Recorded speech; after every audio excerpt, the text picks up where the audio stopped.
just asked a question about what to do with the arms when we're practicing. The answer is it just depends. All these different people and their styles, they have like a style, like hold the arms like this or hold the arms like that. And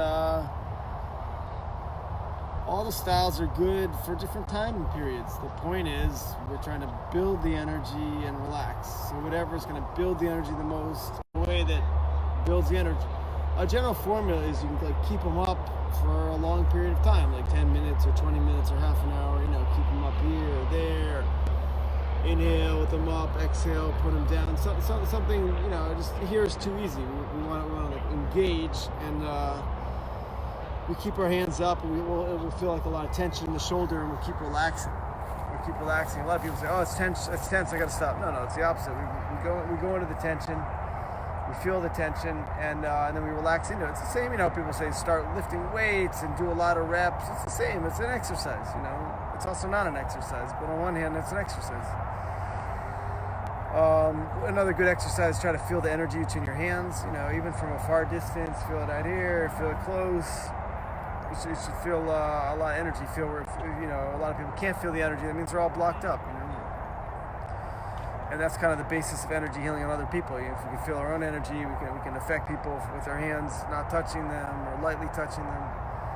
That system, craniosacral. Yes. So it's a very subtle energy work, really nice system. All right. Ask another question. Manufacturer. What else? Dropping the weight. Describe the dropping the weight part. Dropping the weight. The arms have to do with it. So we hold up the arms. We can feel all this tension in our shoulders. Everyone's got tension in their shoulders, and we keep on practicing in a way that releases the tension in our shoulders. So we just feel heavier and heavier. We're not actually getting heavier. If I weigh 130 pounds now and I release the tension, I still weigh 130 pounds. It's more like here I'm binding the energy, the tension up my shoulders. I'm all bound up. That's why every massage therapist, they work on your shoulders. It's a normal thing. You feel better after it releases. So we want that feeling of dropping our weight. Like we're just hanging out. We're sinking into the ground. And one aspect of that is releasing all this tension in the shoulders. And one way to release that tension in the shoulders is just keep the arms up for long periods of time, 10 minutes, 20 minutes, 30 minutes. And to feel our feet on the ground, we can stay in touch with how heavy we feel, or if we feel uptight. And we want to feel really heavy, like we're hanging out on the earth. Mm-hmm. Not in a lazy kind of way, just like we're dropping our root into the ground. But it's not people get into philosophizing. No, it's not a philosophy. It's a feeling. It's a feeling. Do we feel more and more rooted in the ground? So there's a question.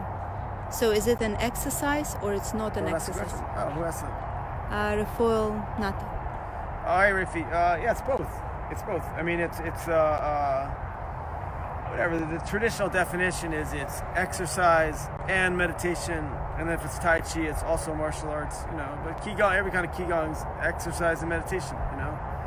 So a lot of people think of meditation as sort of like you're not exercising, and then people think of exercise, you're not meditating. It's obviously ridiculous. Just both at once. Most exercise people think you're exercising your muscles, maybe you're exercising your breath if it's kind of advanced, But Qigong has a lot of mental, every Qigong style has some kind of mental focus.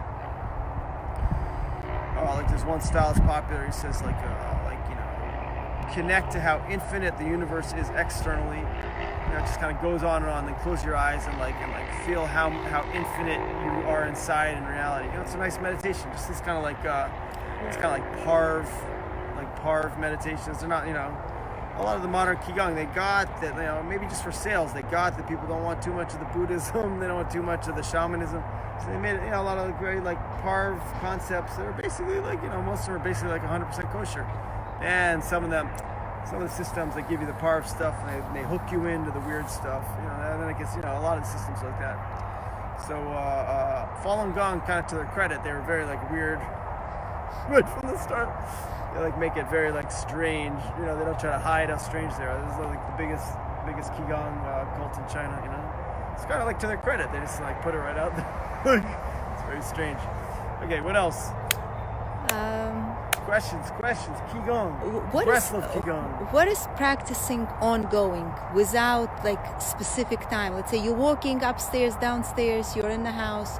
How could you integrate qigong on? That's a great question. All right, so we should be. I mean, it's the same thing. Like it's an exercise. It's not an exercise, and like all the time we should be practicing, and all the time we should never be practicing. It should just be like kind of part of daily life, you know. So like when we're having a regular practice, when we're like practicing qigong in quotes, we should also feel like we're just, you know, we're not doing something special, you know. Like when you practice, you tend to like make it like I am doing qigong, and I was like, no, make it more, yeah, like it. When we're doing it formally, it should feel like very informal. And when we're doing it, and when we're not doing it, like when we're working or washing dishes, like in Zen, they're really into this, you know, wash the dishes in a Zen kind of way, whatever. When we're doing it, when we're not doing it officially, it should be like part of our thing. You know, we can always focus on the breath. You know, like all day. Yes. People say I can't focus on it because I'm busy. That's like the wrong headspace. You know, we can always focus on it. Back to Zen, like the Japanese cultural forms, like the calligraphy, you'd only write when you're exhaling. You know, so even though you're writing the whole time, you're like centering with your breath, then you're writing, and you're inhaling, centering, then you're writing. Same thing with what's the other one? Oh, the sword stuff. You know, you're inhaling, and then you're exhaling, chopping, and inhaling, and holding. You know, everything like with the breath. So people are very much like, you know, I'm busy all day, and then I'm gonna go to yoga to relax. It's a messed up system. You know, that's what be more like we're in the vibe all day. You know. That's right. Tai Chi walking is one of them. Tai Chi walking, right? But like every step can be Tai Chi walking. But whatever, people get carried away with that idea. But basically, it's good. Whatever we're doing, we should integrate it into every piece. You know, the halacha, the Jewish law is very much like that. We're trying to like always be aware of it. Put on the right shoe before the left shoe. You know, like in every step, we're aware we're in this thing. You know, and so all these qigong systems are really like that. Like it's so serious to make it every part of your life. But that's part of why I like combined it with Breslev because you know. These people like make a religion of something that's basically without a religion. Like qigong, yeah, qigong's great, but what's it, you know, what's it all about? It's either too scientific and dry, or it's like tied up with Chinese religion. You know, it's like kind of. We had a big lecture about that the other night. No one asked anything else online. We had a big lecture about that the other night. How like in Tai Chi and qigong, you have two directions. One is just towards science, and like they're trying to make it very parv and very scientific and no religion. And Mao Zedong kind of started that whole thing in China after the Chinese religion. He made Tai Chi very sort of clinical. We're going to take out all the religious elements. We're going to make it very neurotic and kind of like normal, you know. Systematic. And it just like killed it. Everyone agrees it just kind of killed something in it, you know. But in a way, it was nice because he took it away from all this like hocus pocus stuff. And then you have the other movement in qigong. It's like, no, we want the original thing. We want the hocus pocus. We want the shamanism. We want the animism. We want to build Taoist altars with this god and that god and this ghost thing and that, you know, it's like way out of control. You know, the feng shui, the high level feng shui people are really into this like weird ghost stuff, and that gets way out of control too. So you have like two problematic paths. You know, if we had to pick one, we pick the science path, which is very dry. It's, you know, it's kind of like in the modern Torah world, you have like the modern Orthodox. So like we don't want all this weird Hasidic stuff, but it's just, you go there, it's just kind of something's missing. You know, and everyone knows something's missing, and they're starting to admit it finally after like, you know, 20 or 50 or 100 years or however long that's been going on. All right. Any questions? So when we do is bodhidut, no questions here. Please ask questions. Yeah, Rafi, please ask. How can we integrate this bodhidut, for example, with qigong? No, same thing. We should have one period a day when we're you know, it's like our hispodidus period. I mean, you know, whatever. Rabbi Arush and all the big rabbis say we have to have 1 hour a day of just hispodidus, but you know, the breath training we can really make part of that, you know. But we don't want to get carried so much away with the qigong that we don't have time for hispodidus. The main thing is like these hispodidus. You know, every time we breathe in, then when we exhale, we can either, you know, we can either sigh like, or we can scream like, or we can grunt like, or we can talk to God like, you know, thank you for this great day, and thank you for these challenges, and thank you for all the good stuff in my life. You know, whatever we do this bodhidus. Or we can put our tongue against the roof of our mouth, close our teeth, and just breathe through the nose, and just kind of meditate. That's a whole big thing, Qigong, to put the tongue up and swallow the saliva, and it makes the digestion better. It's a whole smart thing, Qigong, more like a science thing. But the question was, how can we integrate with this modus? The Qigong is about the perfection of the breath. So part of the perfection of the breath is perfection of speech.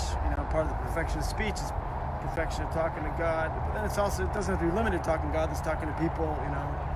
How can we talk to other people? There's a cool book by Dale Carnegie. It's this big classic, How to Win Friends and Influence People. It's just like, it's very old school, I think in the 50s or whatever, 20s. It's just like, how to talk to people in ways that they'll like you. It's all like very like Hamish stuff.